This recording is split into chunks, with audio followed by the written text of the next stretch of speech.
Hello friends, जय Shri Ram. Welcome to our YouTube channel Prateek Mishra cricket talk. तो आज मेरे साथ है मेरे करीबी दोस्त प्रिंस गुप्ता, जो कि मेरे साथ बचपन से पढ़े हैं साथ में और खेले हैं साथ में, बड़े हुए हैं।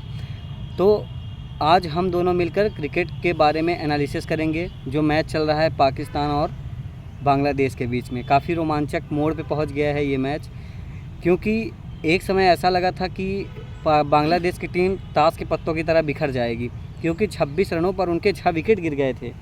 और उसके बाद लिटन दास और मेहदी हसन मिराज ने कमबैक कराया। काफ़ी अच्छी पार्टनरशिप हुई दोनों के बीच में और लिटन दास का एक शानदार शतक आया।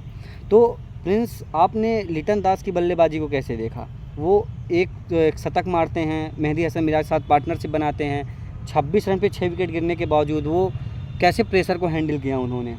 जी, एक टाइम पे लगा था कि शायद यहाँ से बांग्लादेश मैच हार सकती है, जैसे कि जिस तरह से उनके विकेट गिर रहे थे।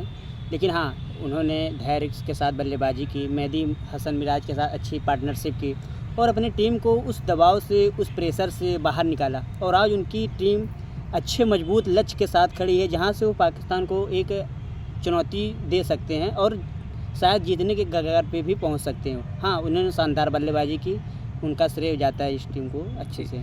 जी, तो लिटन दास ने इतनी अच्छी बैटिंग की कि वो एक साइड कर दिए पाकिस्तान टीम को और वो खुद को। तो 78 रनों की पारी खेली मेहदी हसन मिराज ने और एक शानदार पारी खेली 138 रनों की लिटन दास ने। और वो आउट भी कैसे हुए, तो उनका सैम अयूब ने एक शानदार कैच पकड़ा, तब जाके उनका विकेट मिला, नहीं तो वो अभी और रन बना सकते थे। तो ऐसे करके 26 पे 6 होने के बावजूद एक अच्छे टारगेट सेट की बांग्लादेश की टीम ने। और पाकिस्तान को जब बैटिंग करने के लिए आना पड़ा सेकंड इनिंग के लिए, तो वो मात्र उसी दिन 2 विकेट गंवा देते हैं। वो अब्दुल्ला शफीक आउट हो जाते हैं, उसके बाद एक नाइट वॉचमैन भेजा जाता है खुर्रम शहजाद को, वो भी बोल्ड हो जाते हैं। तो क्या पाकिस्तान की बैटिंग इस पूरे सीरीज़ में आपको समस्या, कहीं कहीं प्रॉब्लम दिखी आपको? जी, बहुत बड़ी प्रॉब्लम पाकिस्तान की बैटिंग में हमको देखने के लिए, जहाँ पे एक समय था कि आप बांग्लादेश को कम स्कोर पे भी ऑल आउट कर सकते थे। जी, लेकिन जैसे लिटन दास और मेहदी हसन मिराज क्रीज पर आए और धैर्य के साथ बल्लेबाजी को धीरे धीरे इनिंग को बढ़ाना शुरू किया, तो वहाँ पे पाकिस्तान से बहुत सारी गलतियाँ हुई कि उनको उसी प्रेशर को बरकरार रखना चाहिए था और जल्द से जल्द विकेट लेने की कोशिश करनी चाहिए थी। लेकिन वहाँ पे पाकिस्तान के गेंदबाजों ने भी गलतियाँ की और साथ ही कई सारे मौके भी ऐसे छोड़े जो कि ऐसा मौका छोड़ते नहीं हैं किसी इंटरनेशनल मैचेस में। अगर वो शायद वो मौका अगर बना लेते तो शायद पाकिस्तान के यहाँ काम हो सकता था। और बल्लेबाजी की बात करें तो बल्लेबाजी बहुत निराशाजनक थी पाकिस्तान की। इसी पारी में नहीं, हम अगर इसके पहले वाले टेस्ट मैच में देखें, वहाँ पे भी पाकिस्तान की ख़राब बल्लेबाजी, कप्तान बाबर आजम ने भी ख़राब परफॉर्मेंस किया। और खैर रिजवान ने पहले मैच में तो अच्छी बल्लेबाजी की, लेकिन पहली पारी में संतोषजनक प्रदर्शन रहा उनका। तो इस समय पे, इस सिचुएशन पे उनको डट के खेलना चाहिए और प्रेशर को हैंडल करना चाहिए। पाकिस्तान के बल्लेबाजों ने धैर्य के साथ बल्लेबाजी नहीं की। इस टाइम पे उनको क्रीज पे डटना चाहिए और एक अच्छी पार्टनरशिप बनानी चाहिए, जिससे कि उनका लक्ष्य आगे बढ़ता रहे और वो जीत के करीब पहुंच सके। अगर वो ऐसे ही विकेट गंवाते रहेंगे तो शायद मैच हार सकते हैं वो। तो मुझे क्या लगता है कि जब इन्होंने 26 रनों पर 6 विकेट गिरा लिए थे बांग्लादेश के, तो इनके अंदर क्या होता है ना, ये सेलिब्रेशन में बहुत ज़्यादा खो जाते हैं, फिर अपने प्रोसेस पे ध्यान नहीं दे पाते हैं। वो एक तरफ से अच्छी पार्टनरशिप चल रही थी, लेकिन उनकी जो कैप्टेंसी थी वो केवल वही सोच की थी कि हमें केवल फास्ट बॉलर्स विकेट दिलाएंगे, और वो इतने ज़्यादा उसमें सेलिब्रेट करने लगे थे कि और चीज़ें उन्हें समझ में नहीं आ रही थी, और धीरे धीरे उनके हाथ से ये सारी चीज़ें निकलती चली गईं और एक बहुत बड़ी पार्टनरशिप लिटन दास और मेहदी हसन मिराज ने लगाई। तो क्या आप समझते हैं कि इनका प्रोसेस पे ध्यान जल्दी से हट जाता है अगर ये अर्ली ऑन विकेट पा जाते हैं या इनसे पार्टनरशिप लग जाती है, तो क्या ये प्रोसेस को भूल जाते हैं? जी, हमने सिर्फ इसी मैच में नहीं, हमने बहुत सारे ऐसे मैचेस में देखे हैं कि पाकिस्तान ने अगर जल्द ही 2-3 विकेट या फिर कुछ अच्छी पार्टनरशिप्स कर लेते हैं जी, तो वो शायद, मतलब उनको ऐसा लगता है कि शायद हम यहाँ से मैच जीत रहे हैं। तो इसी माइंडसेट को बदलना होगा उनको, क्योंकि ऐसा बहुत बार हुआ है कि वो इस सेलिब्रेशन के चक्कर में ऐसी गलतियाँ बहुत सारी की हैं जिससे कि वहाँ से पार्टनरशिप अच्छी हुई है जी, अगली टीम के, या फिर वहाँ से उन्होंने अच्छे विकेट्स निकाले हैं जो कि पाकिस्तान के मुंह से मैच जीता हुआ है। पाकिस्तान के जीती हुई मैच को पाकिस्तान ने गंवाया। तो हाँ, इनको इस माइंडसेट को बदलना होगा। जब तक अगली टीम को हरा न ले तब तक उनको गेम में रहने चाहिए और अपना जो पहले इनका माइंडसेट रहता है उसको बरकरार रहना चाहिए। इस माइंडसेट को बदलना बहुत ज़रूरी है। जैसे इसी मैच में हम ले लें, बांग्लादेश 26 पे 6 विकेट हो गया था जी। तो अगर वो सेलिब्रेशन में इतने खुश हो गए, उनको लगा कि शायद यहाँ से कुछ छल्ले बल्लेबाज जो कि निचले क्रम के बल्लेबाज हैं वो शायद कुछ खास नहीं कर पाएंगे, लेकिन नहीं, यहाँ पे उनका माइंडसेट बदला, उनकी थिंकिंग बदली, उनके खेलने का तरीका बदला। तो आप देख सकते हैं परिणाम क्या हुआ। बांग्लादेश ने एक अच्छी टोटल सेट कर दी है और पाकिस्तान की यहाँ पे संघर्ष जारी रहता हुआ जीत के लिए। तो इस माइंडसेट को हमें लगता है बदलना चाहिए। सिर्फ इसी मैच में नहीं, उनको आने वाले उनको फ्यूचर के लिए भी इस माइंडसेट को बदलना होगा और जब तक ना जीत सकें तब तक शायद वो माइंडसेट पे अच्छे से काम करते रहना चाहिए। तो आपने देखा होगा प्रिंस जी कि जो ये बाबर आजम है पाकिस्तान के, इन्हें कैप्टनसी से हटाया गया, टेस्ट कैप्टनसी से हटाया गया और कैप्टनसी दी गई शान मसूद को, जो अभी वर्तमान के कैप्टन हैं।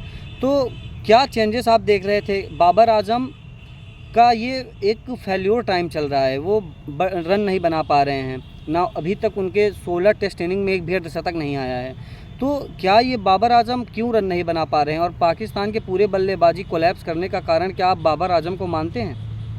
जी, हमने बाबर को अभी पिछले 2-3 साल में एक अच्छा प्रदर्शन करते हुए देखा। हम सब ने नहीं, हम मतलब पूरी दुनिया ने देखा उनको एक अच्छा बैट्समैन की तरह।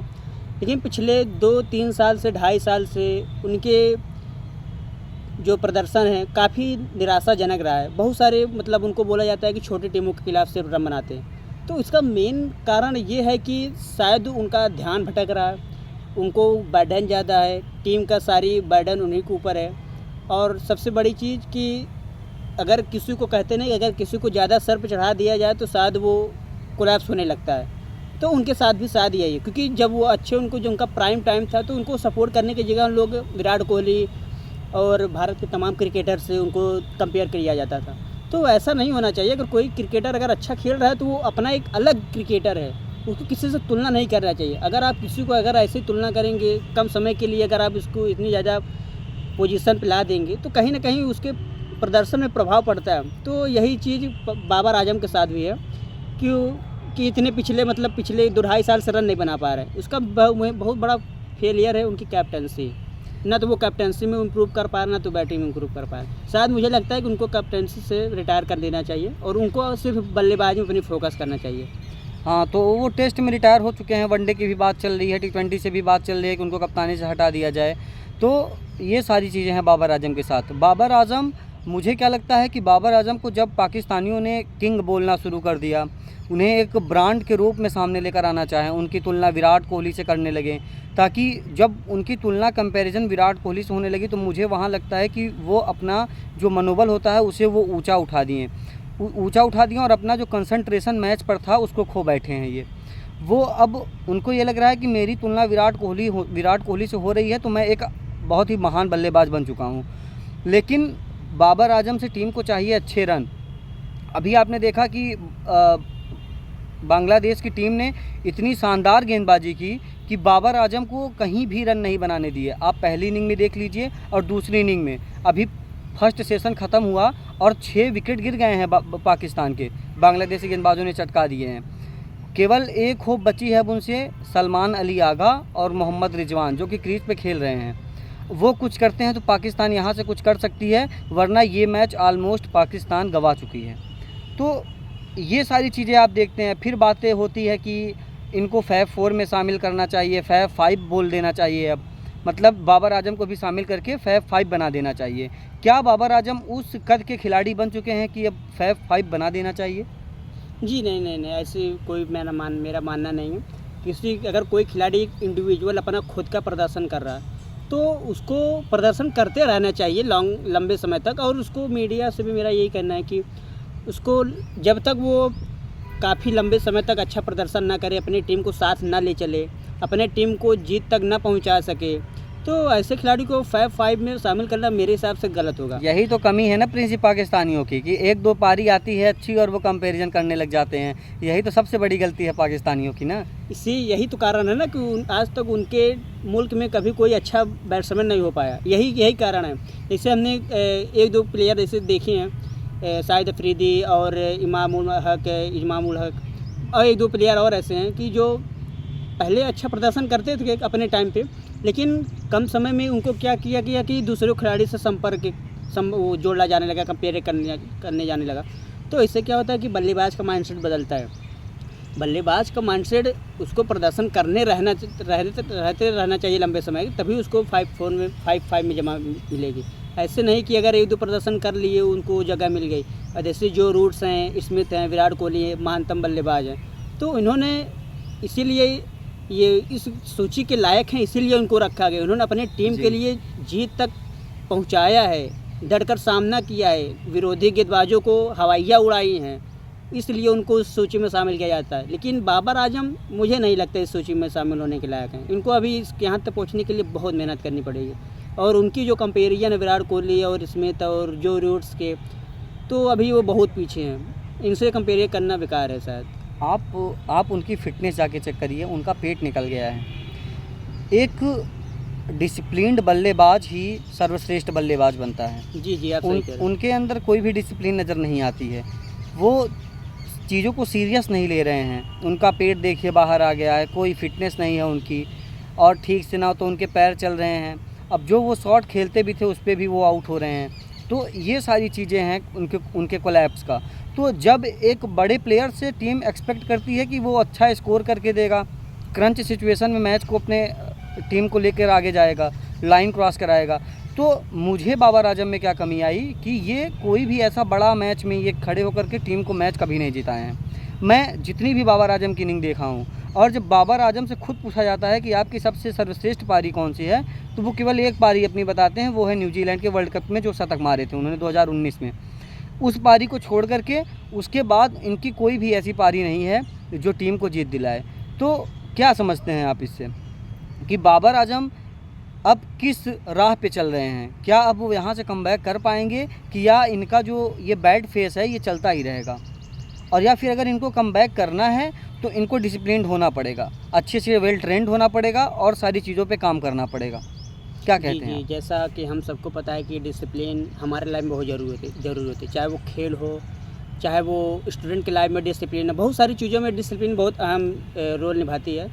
तो अगर हम क्रिकेट की बात करें और बाबर आजम की बात करें, तो डिसिप्लिन बाबर आजम के लिए और भी ज़्यादा ज़रूरी हो जाता है, क्योंकि अगर आप एक खिलाड़ी हैं तो आपको फिट रहना बहुत ज़रूरी है। क्योंकि आप जब शॉट लगाते हैं, आज फील्डिंग करते हैं, तो आपको फिट रहना पड़ता है, आपको तुरंत भागना रहता है। तो अगर आपका फिटनेस लेवल अगर उस स्तर का नहीं है, अगर आप मोटे हो या फिर आपका फैट ज़्यादा है, तो इस तरह से आप ना तो फील्डिंग अच्छे से कर पाएंगे, ना तो आप बैटिंग करते समय आपका पैर मूव कर पाएगा अच्छे से।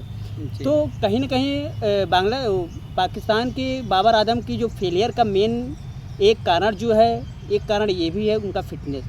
तो अगर बल्लेबाजी में अपने इम्प्रूव करना है तो उनको अपने फिटनेस पे भी ध्यान देना होगा। और दूसरी चीज़ ये कि उनको अपने बैटिंग करने का माइंडसेट भी चेंज करना होगा। इसके पहले जब 2-2.5 साल पहले जब उनका प्राइम टाइम था, जब वो अच्छे क्रिकेट खेलते थे, उनका प्राइम जब वो अच्छे से मतलब मैच को फिनिश करने अंत तक ले जाते थे, तो उनको उसी माइंड के साथ अब भी खेलना होगा। और इस माइंडसेट को जिस तरह से अभी वो खेल रहे हैं, इसको तो बदलना होगा। अगर वो इसी माइंडसेट के साथ आगे बढ़ते हैं तो शायद उनका बैड टाइम जो है वो चलता ही रहेगा, फिर वो कभी नहीं बदल पाएगा। इसीलिए माइंडसेट को चेंज करना बहुत ज़रूरी है और फिटनेस पे भी ध्यान देना होगा।